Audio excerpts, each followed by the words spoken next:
আসসালামু আলাইকুম। এইচডিএস ফালতু কথায় আমি সোহেল আপনাদের স্বাগত জানাচ্ছি।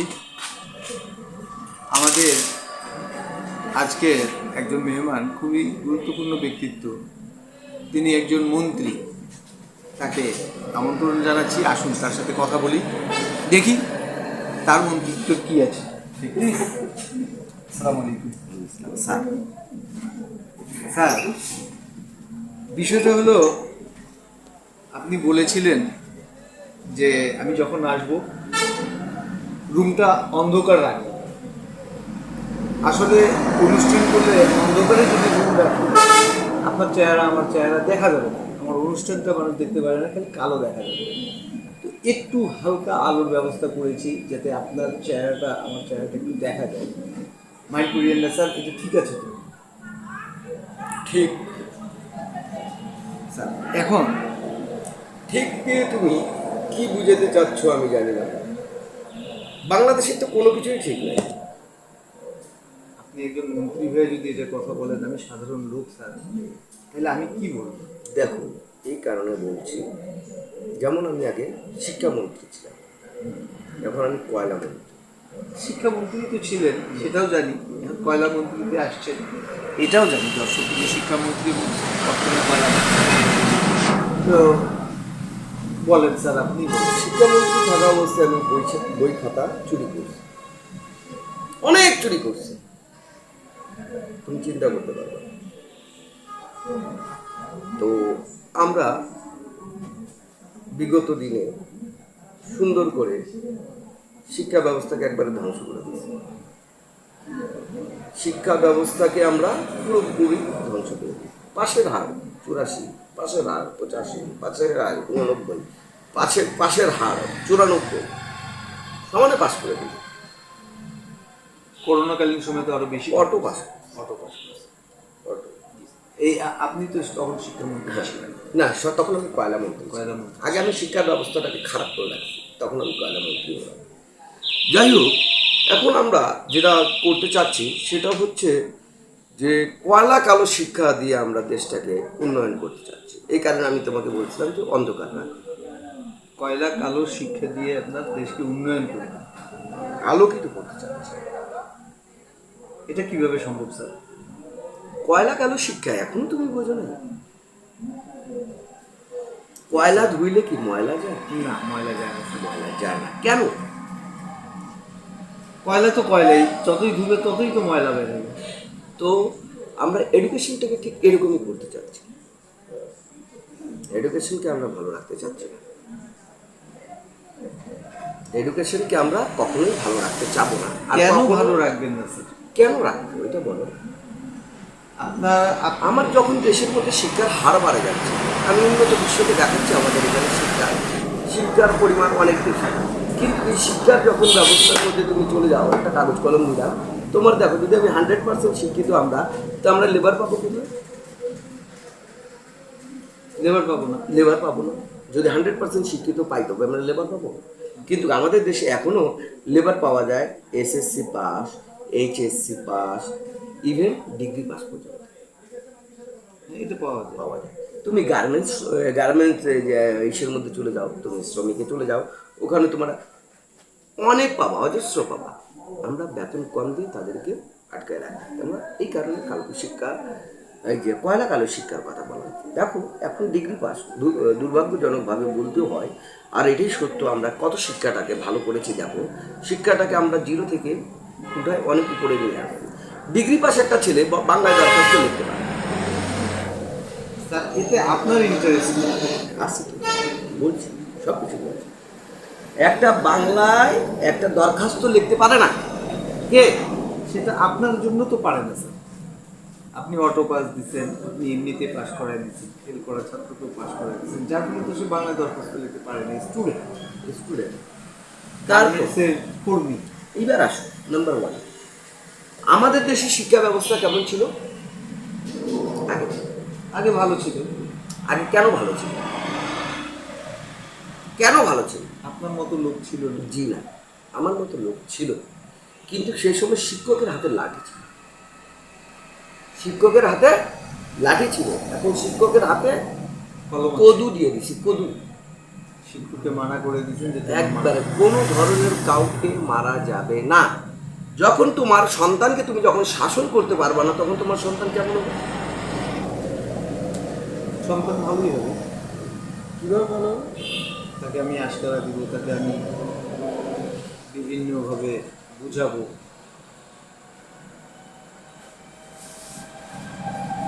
যাই হোক, এইভাবেই আমরা কয়লা কালো শিক্ষা দিয়ে দেশটাকে উন্নয়ন করার চেষ্টা করতেছি। একসময় হয়তো বা আমাদের দেশে উন্নয়ন হবে, এবং উন্নয়ন হবে এই আধার কালো রাতের মতো। একদিন ঝড় থেমে যাবে। আপনি এই জিনিসটা যে লিখলেন, হ্যাঁ, স্যার আপনার মতো একজন মহান ব্যক্তিত্বের কাছে আমি একটা প্রশ্ন করি আপনাকে। হ্যাঁ। আপনি এমন একটা কথা লিখছেন যেটা আমি দর্শক বলতে পারছি না, হুম, কিন্তু উনি আমাকে মানে স্যার আপনার মতো একজন মহান ব্যক্তিত্ব আমাকে এভাবে একটা স্লাইড ইউজ করবেন সেটা আমি আশা করিনি। এখন আপনার কাছে আমার প্রশ্ন যে ভূমিকম্পটা হলো কেন? না, ভূমিকম্প হলো কেন এটা তো, এটা তো ভূমিকম্পের সময় আমি কোথায় ছিলাম এটা তুমি জানো। এটা তো হলো কেন এবং কোথায় ছিলেন? আমি যখন ভূমিকম্প হলো আমি কি করতেছিলাম? ওই সময় আমি লাঞ্চ করতেছি। ভূমিকম্পের সময় লাঞ্চ করতেছেন? আমি বিদেশে ছিলাম, ইংল্যান্ডে আমার এক ফ্রেন্ড আছে, ওই ইংরেজ, ওর কাছে, ওর সাথে বসে আমি লাঞ্চ করতেছি। ইংরেজের নাম সুবির ডি কস্টা। সুবলি ডি কস্টা। সুবীর সুবীর সুবীর সুবীর ডি কস্টার সাথে আপনি লাঞ্চ করতেছিলেন ভূমিকম্পের সময়? এখন তোমার মনের মধ্যে প্রশ্ন থাকতে পারে যে তোমার হচ্ছে ইংরেজের নাম সুবীর কীভাবে? এটা তো বাংলা করে। কোনো বাঙালি ওখানে যায়? হ্যাঁ, এগুলো বুঝিনি। আমি সে সময় বসে তার সাথে লাঞ্চ করতেছি। তারপর তারপর হুট করে মানুষজনের মধ্যে কথা বলা বলি চলছে, বাংলাদেশের ভূমিকম্প হলো, বাংলাদেশের ভূমিকম্প হলো। তখন আমি আমার বাসায় ফোন দিলাম, ফোন দেওয়ার পর জিজ্ঞেস করলাম যে কী অবস্থা বাংলাদেশের, আমাদের বাসার কী অবস্থা?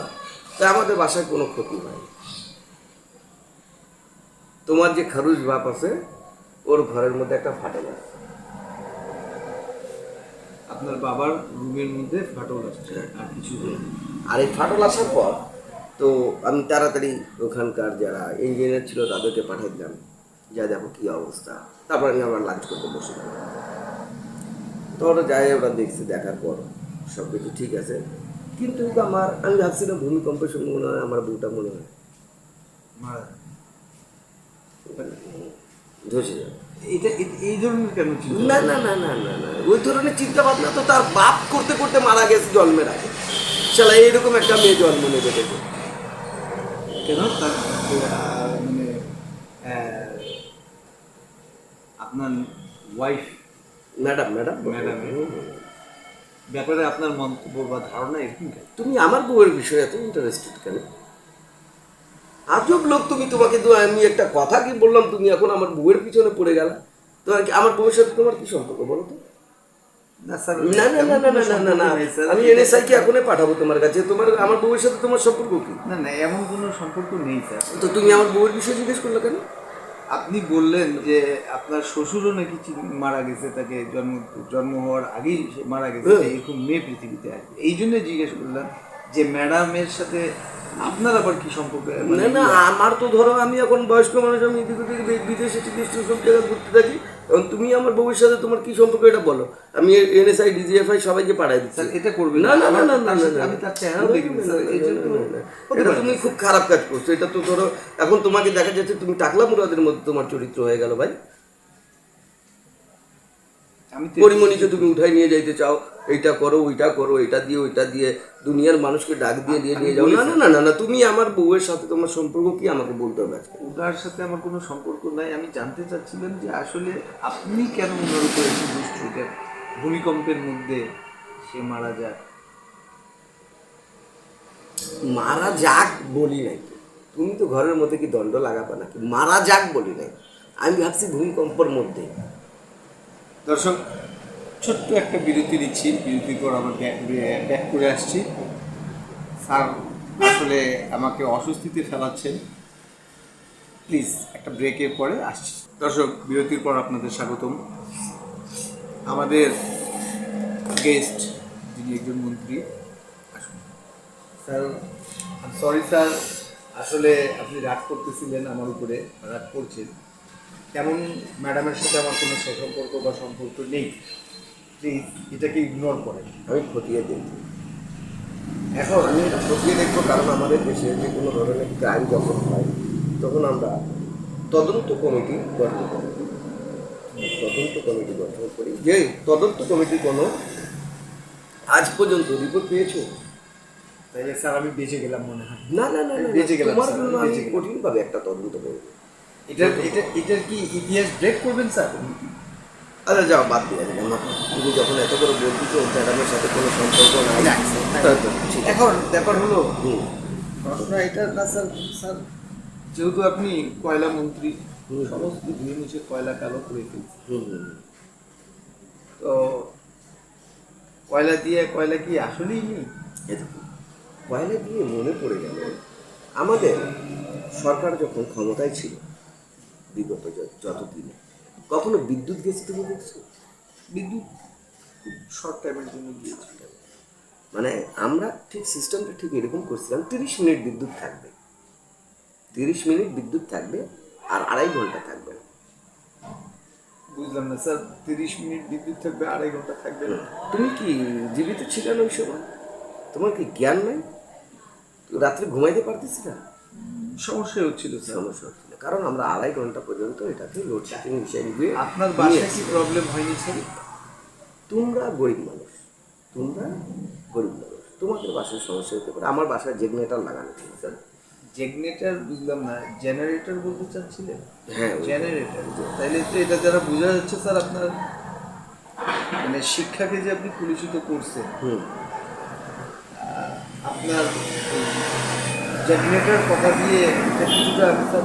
না না, তুমি প্রেগনেন্সি নিয়ে থাকো, প্রেগনেন্সি নিয়ে থাকো, গোপনে কিছু জানিয়ে না, প্রেগনেন্সি নিয়ে থাকো, তোমার কথা দেখি তো প্রেগনেন্সি নিয়ে থাকো। বুঝলাম না, পেশেন্ট। না না, প্যাশন না, প্রেগনেন্সি, মানে যেটা Privacy। গোপনে যেটা রাখা থাকে, হ্যাঁ, প্রেগনেন্সি আর প্রাইভেসি দুটোর মধ্যে পার্থক্য না আছে। না, একই পিডি এই তো আছে।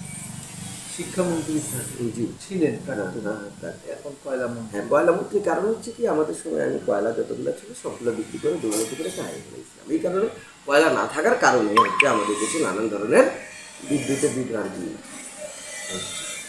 আর এটার জন্য জনগণ অনেক খেপেছিল, কিন্তু করছে জনগণ থেকে আমরা তো বাক স্বাধীনতা দিই না, জনগণ কোনো আন্দোলন করবে এই ধরনের কোনো আমরা। স্যার আপনি সাবেক মানে আগে ইয়েছে, এখন কয়লা মন্ত্রী হয়েছে। এখন বর্তমানে যেভাবে আপনি বেশভূষা আছেন স্যার, আপনার বয়সের সাথে আপনার চুল এইসব মানায় না তো স্যার। দেখো, এর মধ্যে একটা রহস্য আছে, তুমি জানো মনে হয়, জুলাই একটা ঘটনা ঘটে গত বছর। আমাদের ফুল ক্যাবিনেট কিন্তু পালাই গেছে। হ্যাঁ, ক্যাবিনেট পালাইছে, কিন্তু আপনি তো স্যার দাবি করতেছেন যে আপনি এখনো কয়লা মন্ত্রী আছেন। যেহেতু আমি তো রিজাইন দিই, রিজাইন তো কেউ দেয় না। না না, প্রধানমন্ত্রী দিচ্ছে, প্রধানমন্ত্রী তো চাপে করে হয়তো দিতে পারে, কিন্তু আমি তো রিজাইন দিই। তো এখন আমি রিজাইন না দেওয়ার পর আমি কি পদে থাকতে পারি?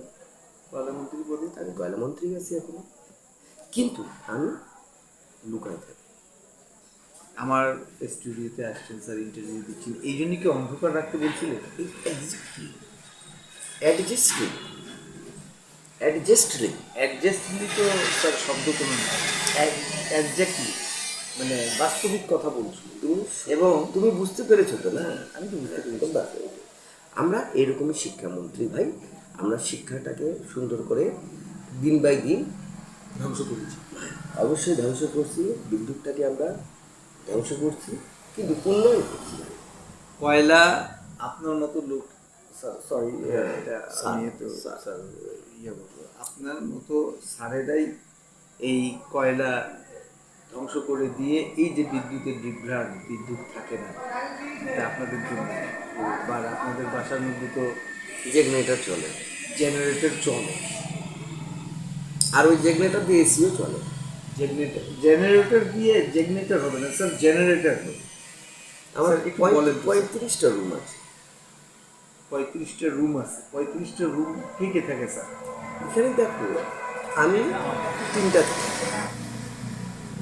সকালে 1টাতে ঘুমাই, খাওয়ার পর দুপুরবেলা নাস্তা খায় আরেকটাতে যায় ঘুমায়। আপনি কাজ করেন কখন স্যার? এই ঘটনাটা শেষ করতে দাও না। প্রথমে সকালে ঘুম থেকে উঠি, এখন নাস্তা খাই, ঘুমাই, পড়ি দ্বিতীয় রুমে। ঘুম থেকে উঠে তৃতীয় রুমের মধ্যে আমি যাই সন্ধ্যাবেলা নাস্তা খাই। নাস্তা খাই আবার যাই ঘুমাই, যাই হচ্ছে চতুর্থ রুমে। ওখান থেকে উঠি রাত্রে খাবারের জন্য, তারপর চলে যাই পঞ্চম রুমে, যাই রাত্রে আমি নিজের স্ত্রীর সহিত। আর বাকি 30টা রুম স্যার, বাকিটা 30টা রুম। 30টা রুমের মধ্যে আমার 35টা সন্তান আছে। 30টা রুমের মধ্যে 35টা সন্তান থাকে। হুম। তা আপনার স্যার এটা বললেও তো আপনি আবার রাগ করবেন। রাগ করবো না, ম্যাডাম কয়জন স্যার? ম্যাডাম একজন। এই জন্য আপনি মন্ত্রী হয়েছেন স্যার? এই কারণে মন্ত্রী হওয়ার পিছনে নৈবত্য অনেক কারণ আছে, আমার সাপোর্টের কারণ। আমি এক দর্শক ভোট করছিলাম। এক মিনিট স্যার, কিছুক্ষণের জন্য বিরতি নেন, আবার আমরা ফিরে আসছি। এরপর আপনাদের স্বাগত। আমাদের মন্ত্রী মহোদয় আসলে আগেকার দিনে উজির